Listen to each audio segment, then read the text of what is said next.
Hello, my dear friends. How are you doing? Hope you are having an amazing day and not having to deal with drama. Ready for new stories I have for you today? Let's go to the first one. And don't forget to listen to the end of the story, guys, to hear my insights. Enjoy the stories, and don't forget to like and subscribe. And of course, don't forget to leave a comment. My dad died 2 years ago, and during his funeral, we found out that he had a mistress and a daughter, 17 female.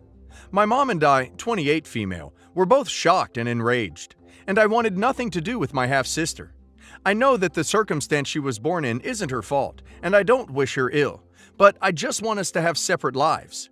They live in another state, and I don't think I'm obligated to have a relationship with her.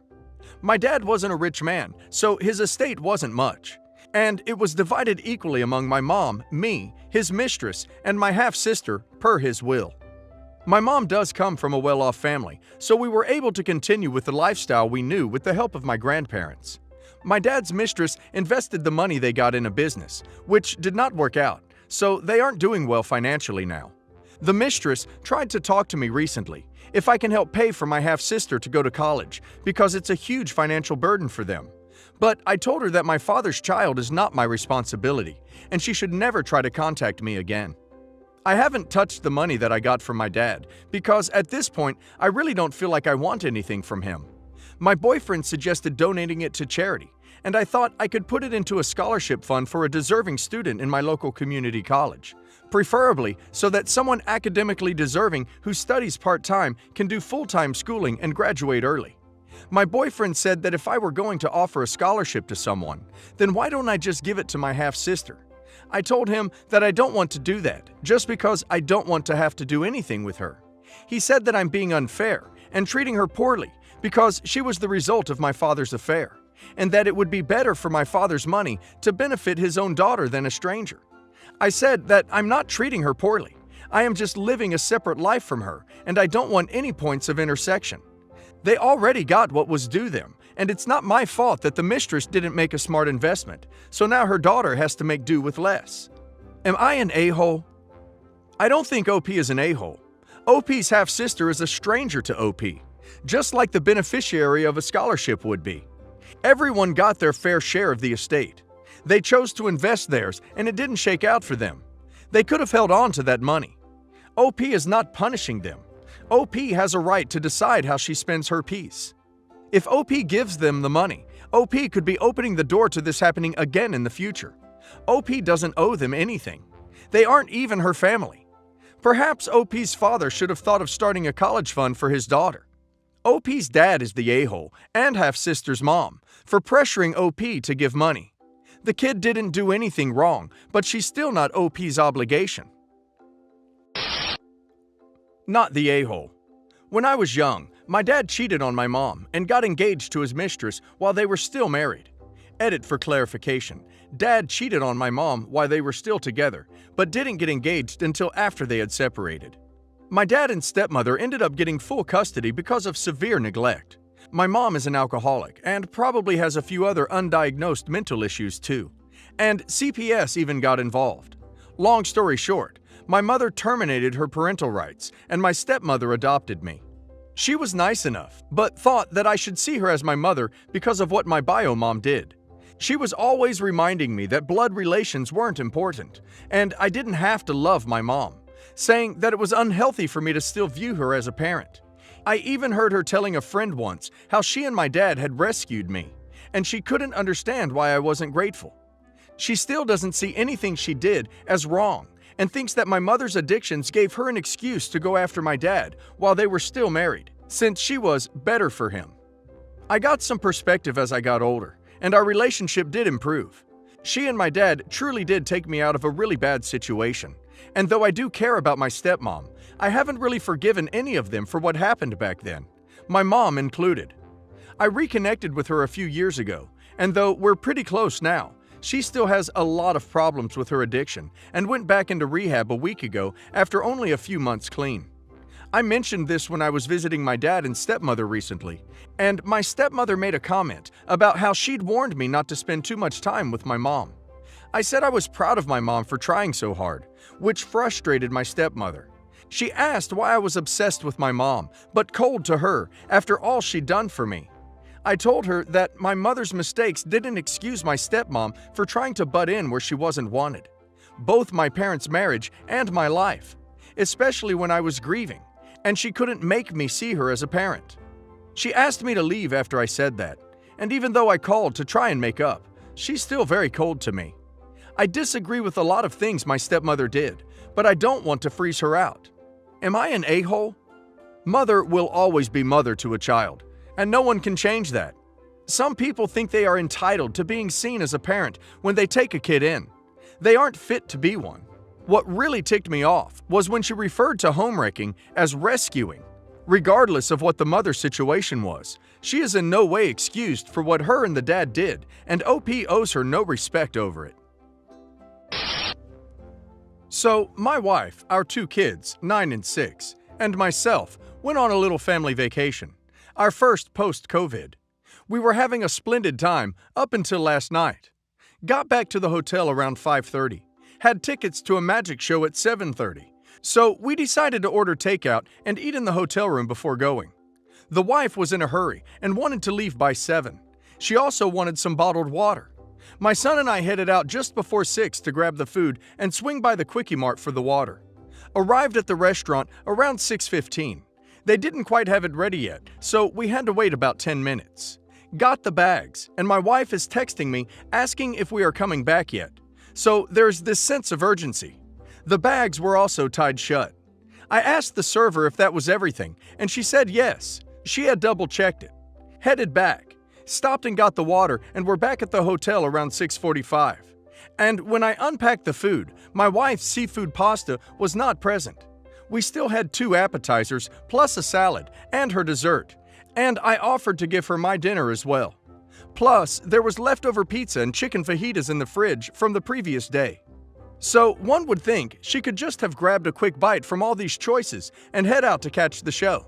I also apologized profusely and at great length for not checking the bags. She flipped out completely, yelling that I'm lazy and worthless, calling names, swearing, made kids cry. She ended up refusing to go to the show, and so I just took the kids. And she was texting me horrible things the entire time. And then, when we returned, demanded that when we got home, I needed to move out because I am a piece of crap who ruined the vacation. Since I made her mad and she doesn't like to act like that in front of the kids. My wife, whom I love with all my heart, is a high-anxiety person with anger issues. And this is not the first time she has behaved like this. But I feel terrible. I know, I should have checked the friggin' bags, because when she's hungry, she can explode. And I caused her to go off and scared the children and put a shadow over what was otherwise a fantastic trip. Am I the a-hole because I neglected to double-check the takeout, even though I know by now that she has a hair trigger with this sort of thing? OP is not an a-hole. OP should probably heed her advice to move out. He should take the kids with him and tell her that he'll be ready to see her again once she starts therapy. Happened a little while ago. I was 15, female. My brother was 12. Our dad has been out of the picture for most of our lives, but he does send some checks for our school fund, healthcare, and other financial support. He only started doing it recently since my mom was struggling, so every little bit we get from him helps a lot. My dad made a deal that if I get straight A's for a whole school year, he'll send us each, mom included, a $200 check to spend on whatever we want to buy ourselves. My brother and I have always been top students, so we almost always get the money. I had my heart set on buying some art supplies and a Polaroid camera for a while, since I'm an artist. I'm a regional and state champion in painting, so I put a lot of dedication in my hobby. The check my dad sent would be enough to cover all of it. One day, my mom was driving us to school and asked what we planned on spending the money on. My brother said he wanted to spend it for Disney World, since his birthday was soon. My mom agreed and said she would use her money for something like that too, since she'd be saving away, thinking about Disney for all of us. I didn't know that. She never told us. My mom then asked me to give her my money so that we'd have enough for Disney. I told her the truth and said that I wasn't really interested in Disney because I had other plans for the money. I liked Disney, but we had just gone a few months prior and I wasn't interested in going again. She didn't like that answer at all. I told her about the art stuff and camera, and she sneered, saying they were stupid things to buy. She called me selfish and that I should have taken the hint that everyone wanted to go to Disney and just be nice and give the money. I told her that I genuinely had no idea about the hint and that she didn't have to take me to reduce the ticket cost. She said no, I was going or nobody was going at all. I apologized and said that I thought it was okay to spend the money that was given to me on things that I personally wanted. She said she was my mother and can overrule me whenever she wants. She has the final say on what to spend the money on. There was a long silence. My mom then says, "Never mind, I guess I can't get a break and spend time with my family." She apologized to my brother for having such a selfish sister that ruined his birthday, and that we weren't going to Disney after all. She said that she wouldn't let me get the camera, art stuff, and put both of our checks into our college fund. Brother started crying, and mom drops me off to think about what I did. I said fine, just use my money to go to Disney, and she said no, it's too late. I ruined it. My mom called my dad and told him the story, and he actually sided with me, saying that he gave me the money with the intention that I was allowed to buy myself something that I wanted. Was I wrong here? OP is not an a-hole at all, and I cannot believe how the mother tried to manipulate the situation. OP's dad was on OP's side because he wants the money to be a reward for OP's hard work. Being bullied into bankrolling someone else's vacation is not what the money is for. OP's mom sounds like a manipulative person all around. OP should see if her dad can set up a checking account for her. I found out after we were already married that it's very common for the older generation of men in my husband's family to keep mistresses, as long as they're discreet about it and don't have any outside babies. We went on vacation with my husband's family, including his sister, cousins, and their spouses. My sister-in-law needed to get some new clothes because she was supposed to leave earlier than the rest of us, but decided to stay. While we were shopping, the shop assistant was flirting with my husband.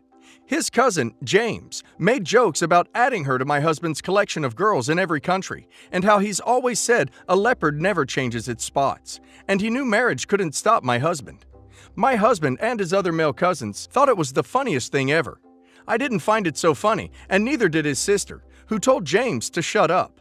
In the evening, we were supposed to go for dinner, and my husband noticed I wasn't getting ready. He asked me to hurry up. I told him I didn't want to go. We had an argument where he was saying James was just joking. I told him I didn't find it funny and he could take his mistress to dinner instead. He kept insisting he didn't have a mistress and that James was just making dumb jokes and he was sorry for laughing, but I refused to budge. In the end, none of the other girls went to dinner with them. We all ended up going somewhere together and wouldn't let them come with us. For the rest of the vacation, my sister-in-law insisted we would treat it like a girls' trip and the boys could do whatever they wanted without us. My husband was pissed at me for overreacting to a joke and ruining the family vacation, especially since James apologized too, but things didn't go back to normal. Was I the a-hole? Of course OP is not an a-hole. The joke was completely disrespectful. The fact that every other woman also chose to turn it into a girls' trip tells this isn't an overreaction. In my opinion, OP should reevaluate her marriage. 1, because she found that she married into a family where the men are serial cheaters. 2, her husband, based off the info provided, didn't reject a woman who was flirting with him so openly to the point where everyone noticed. And 3, the tactless joke his cousin made. My husband grew up with 2 sisters, but when he was a senior in high school, his mom came home from vacation with a baby. We'll call her Katie. Now, I have no idea how she managed to get an adoption through so quickly, or how she managed to adopt without her husband's consent, but she was in a foreign country, so maybe things are different over there. Father-in-law was pissed and threatened to divorce her, but she convinced him that it was like her getting a pet and he wouldn't have to do anything. They stayed together and he has a good relationship with Katie, but he would not lift a finger, and my mother-in-law had to bribe him to babysit if she needed someone. And even then, he would just pump her full of sugar and watch as she wrecked the house. He was a great hands-on dad with his other kids. No one in the family likes Katie, who is now 21. She is extremely needy and attention-seeking, talks in baby talk, expects her mom to bankroll her life, and has already switched her major twice because it was too hard, all while never having a job. and mother-in-law literally waiting on her hand and foot. She is also mother-in-law's attack dog and has done nasty things to me to cheer her mom up. The other day, my husband got a text and was laughing. I glanced down at his phone, which normally wouldn't be an issue because we have no secrets. It was from father-in-law, and it said, "What the duck is this outfit?" and had a picture of mother-in-law and Katie leaving to go shopping. But mother-in-law was wearing normal jeans, sweater, boots, so I know he meant Katie, because she likes to experiment with fashion. My husband admitted that they, him, his dad, and both sisters, talk about her sometimes, and he let me read through it. Father-in-law has sent multiple candid pictures of her, and in a few, she looks drunk. It was captioned, "Just go back where you came from." And there was one that said, "I'm about to leave your mom," and a video of Katie in his bed, screaming at him to get out. She is going to sleep with her mommy, and calling him mother-in-law's duck buddy. I honestly felt bad for Katie. I don't even like her, but it was sad. They were comparing stories about her and making fun of the way she dresses. I ended up telling mother-in-law, and father-in-law messaged me that I am trying to ruin his marriage. But he loves his wife and daughter and was just blowing off steam. One of my sister-in-laws is mad because she says mother-in-law was a sucky mom and they need to vent. But they don't even talk about mother-in-law. And my husband says it was just a joke and I should have stayed out of it. Katie is a lot, but I just felt bad. Not an a-hole. Katie's family failed her in every possible way. Her mother is obviously overindulgent and lets her have anything she wants. Her father is a deplorable bully who makes terrible demeaning comments and jokes, makes videos of her without her consent, and her siblings join in. Also, the fact that she still baby talks at 21 and wants to sleep with her mommy doesn't sit well with me. It doesn't sound like a regular spoiled brat of a girl. Maybe it's possible she has some developmental disorder or any trauma that caused her to regress.